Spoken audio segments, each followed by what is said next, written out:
Salah satu project Spider-Man yang kita tunggu selain filmnya Spider-Man Brand New Day adalah serial Spider-Man Noir ini yang resmi akan dikerjakan oleh Sony Pictures dan juga Amazon Prime Video, yang ternyata mengeluarkan official trailer barunya tanpa ada kabar sama sekali. Kaget gua, astaga.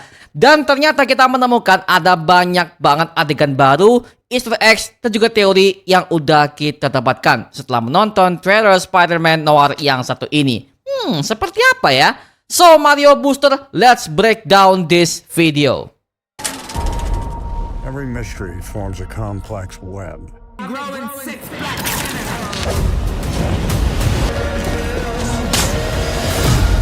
We're chasing ghosts. People could use a hero. Oke, jadi mungkin buat kamu-kamu nih yang belum tahu ya, Spider Noir ini merupakan sosok Spider-Man dari universe alternatif yang berlatar di kota New York di tahun 1930-an, tepatnya di Earth 9024. Dan dia sebenarnya adalah Peter Parker yang bekerja sebagai seorang detektif swasta dan kehidupannya jauh lebih gelap ketimbang Spider-Man versi utama yang pernah kita kenal.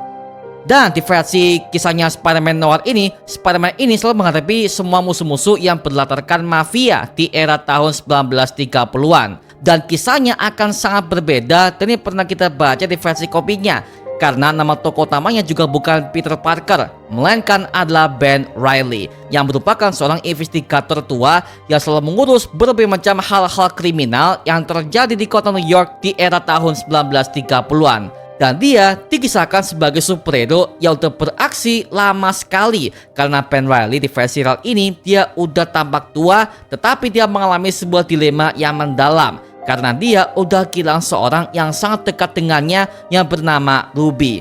Nah, ternyata dikonfirmasi di awal kisah, Ben Reilly ini dikabarkan sebagai orang yang berduka atas kematian Ruby, yang merupakan tunangan Ben Reilly di masa lalu yang dilaporkan tewas tenggelam dalam sebuah kecelakaan mobil.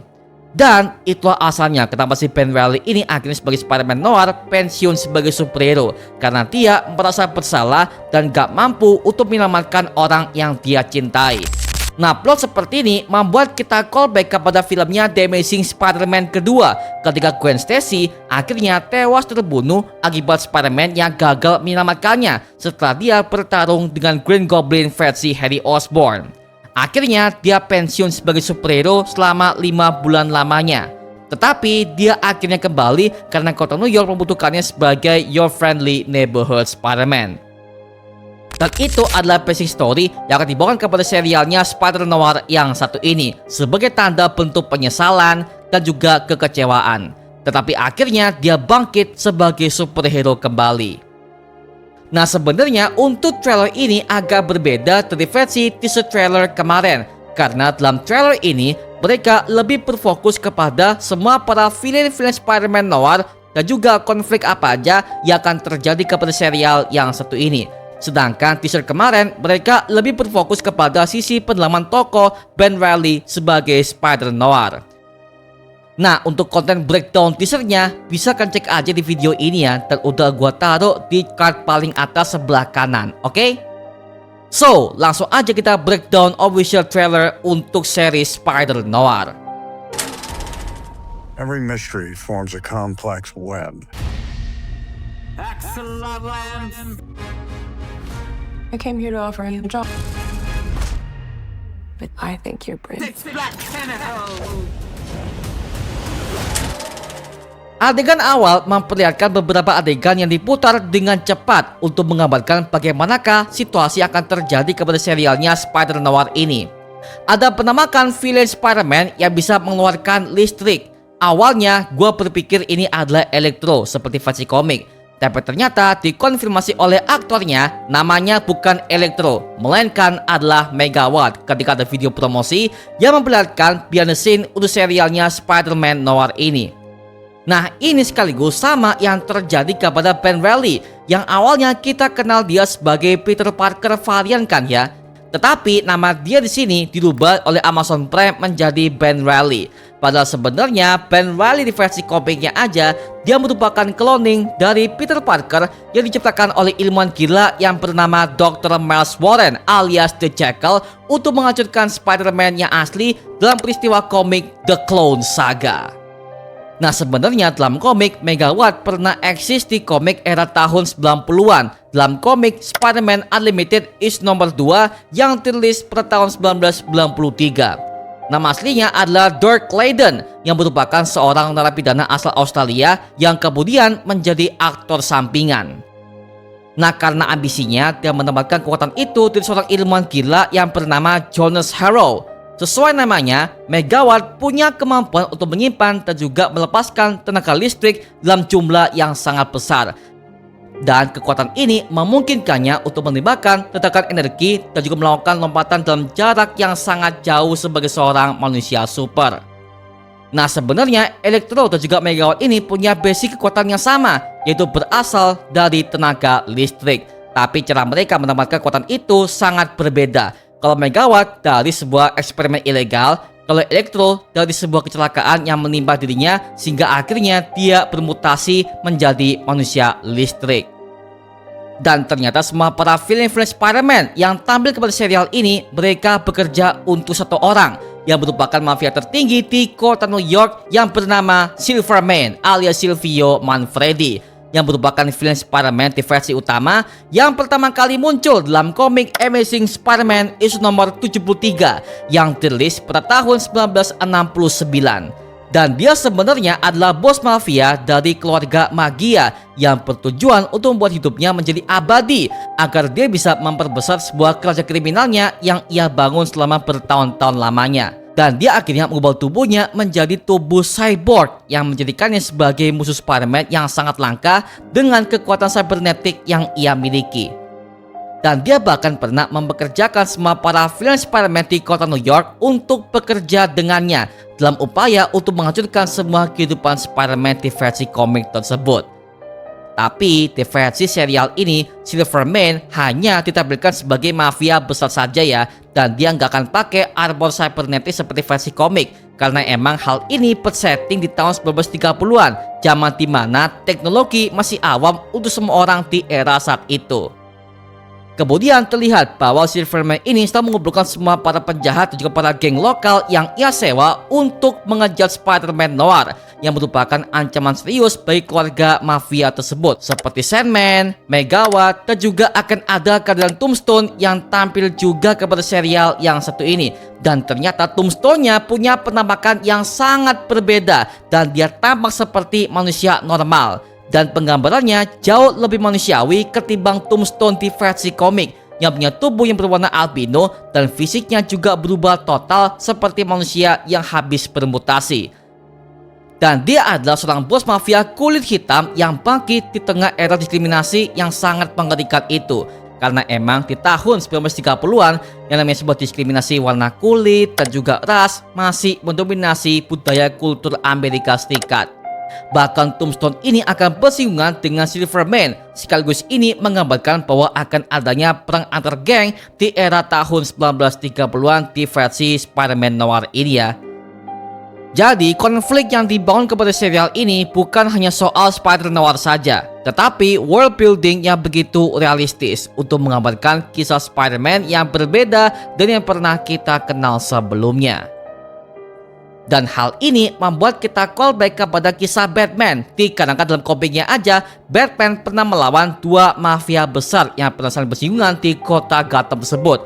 Contoh seperti ada keluarga Falcone dan juga ada keluarga Maroni yang pernah tampil juga di film The Batman karya Matt Reeves kemarin ya.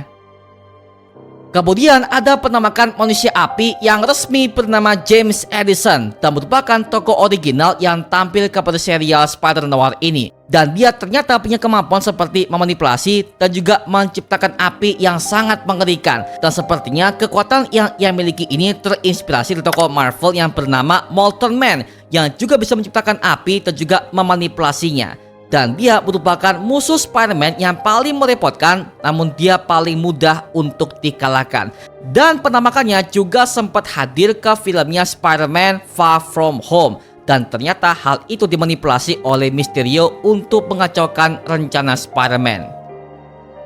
Dan disinilah awal cerita itu dimulai ketika Ben Reilly untuk pertama kalinya bertemu dengan kekasih barunya yang bernama Kate Hardy yang merupakan penyanyi di sebuah klub malam di kota New York. Dan namanya terinspirasi dari tokoh kekasih Spider-Man di versi komik yang bernama Felicia Hardy alias Black Cat yang merupakan pencuri ulung paling terkenal di komik Marvel. Ternyata di situ Kate Hardy minta bantuan kepada Ben Reilly untuk mencari temannya yang hilang, yang ternyata orang itu adalah Flint Marko alias Sandman di versi noir ini ya.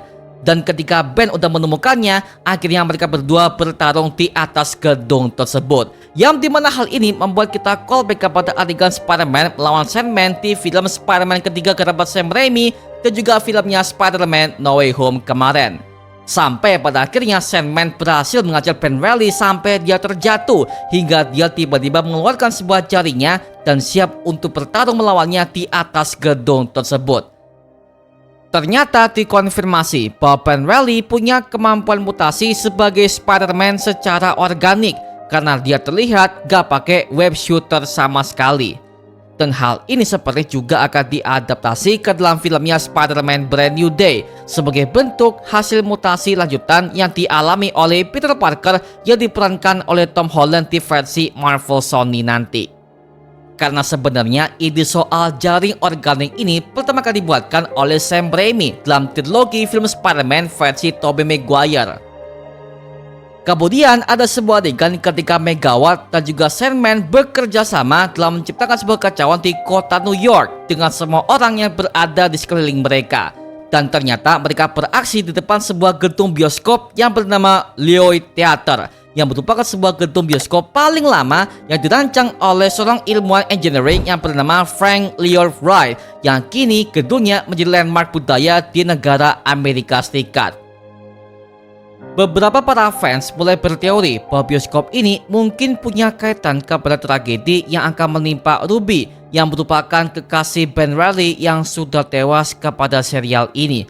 Mengingat film noir sering menggunakan bioskop sebagai lokasi kunci untuk pertemuan rahasia atau kejadian tragis kepada tokoh utamanya sebagai bentuk developing karakter. Contoh seperti Bruce Wayne alias Batman, yang dimana kedua orang tuanya juga tewas dibunuh oleh Joe Chill di belakang gedung teater.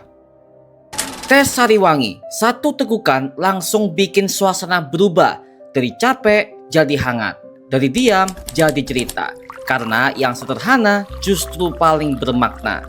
Di setiap cangkir Sariwangi ada waktu untuk berhenti sejenak dan kembali dekat dengan orang-orang yang penting. Tes Sariwangi, hangatnya menyatukan.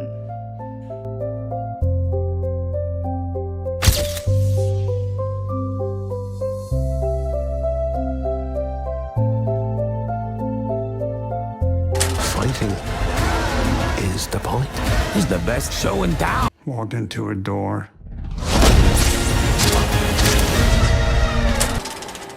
Kemudian ada penamakan Man Spider dengan secara jelas, tapi bentuknya sangat grounded namun tetap disturbing ketika Man Spider akhirnya menyerang Ben Reilly ketika dia menginvestigasi markas dari Tombstone di sana. Dan terlihat jelas bahwa wajahnya masih manusia, tetapi indera serta mata sebelahnya udah berubah total menjadi makhluk laba-laba yang mengerikan.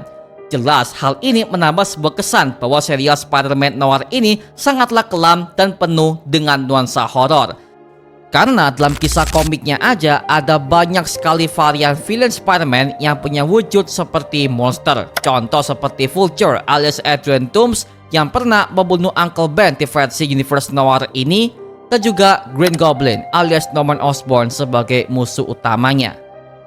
Tetapi ketika kulitnya akhirnya dirobek, dia mengeluarkan beberapa anak laba-laba yang sangat banyak ketika dia dioperasi oleh ilmuwan gila di ruangan tersebut.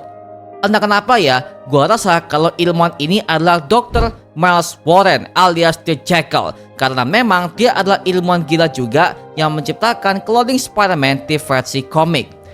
Nah, berhubung dikarenakan ada Man Spider yang juga tampil kepada serial ini, bisa kita ambil sebuah kesimpulan kalau ilmuwan ini sepertinya disewa oleh Tombstone untuk menciptakan cloning dari Spider-Man Noir. Dikarenakan serial ini akan menceritakan juga ketika Spider-Man Noir udah bertahun-tahun menghilang dari publik. Tapi ingat ya, itu cuma sebagai teori liar aja dan kita belum tahu apa-apa yang akan terjadi kepada serialnya Spider-Man Noir ini. So, kita tunggu saja. Kemudian ketika Spider-Man Noir menghadapi Tombstone di sana, dia mengeluarkan sebuah jaring yang berwarna hitam. Yang dimana hal ini sengaja dipilih oleh kreatornya untuk memperkuat atmosfer film noir yang gelap, suram, dan juga misterius ala-ala New York tahun 1930-an.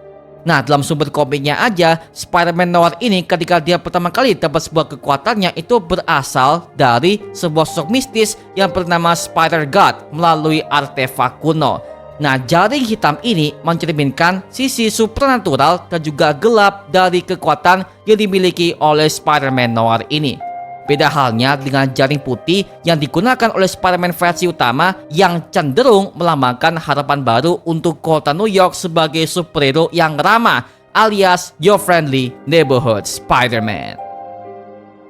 Kemudian ada sebuah adegan Spider-Man Noir yang bertarung di sebuah bar dengan para preman di sana. Yang dimana hal ini membuat kita callback kepada Wolverine yang juga pernah bertarung di sebuah bar di film X-Men pertama dan juga filmnya The Wolverine tahun 2013.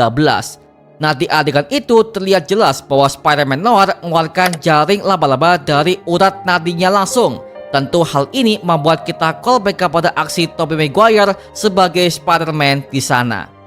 Dan berakhirlah trailer yang satu ini dan siap tayang sebanyak 8 episode di platform Amazon Prime Video dengan dua versi yang berbeda, yaitu adalah hitam putih dan juga versi berwarna. Nah, jadi untuk hitam putih ini mungkin buat kamu-kamu nih yang ingin merasakan vibe noirnya seperti apa, coba tonton yang versi itu ya. Jadi seolah-olah seperti menyaksikan sebuah film era tahun 1930-an yang asli. Tapi buat kamu yang ingin enjoy nonton seperti biasa, berarti kamu wajib pilih ya versi colorized ya, agar supaya mengenai detailnya, mengenai pewarnaannya juga akan jauh lebih detail di versi yang satu ini. Oke? Jadi so, enjoy ya buat serial Spider-Man Noir ini cuy, mantap! Nah, sekarang gue serahkan kepada kalian. Kalau kalian menemukan details ataupun teori yang gak kita sebutkan di video ini, tuliskan pendapat kamu di kolom komentar di bawah dan kita bisa diskusikan bareng seperti biasanya, oke? Nama gua Mario Angelo dan sampai ketemu di video berikutnya. Adios dan thank you semuanya. Dadah.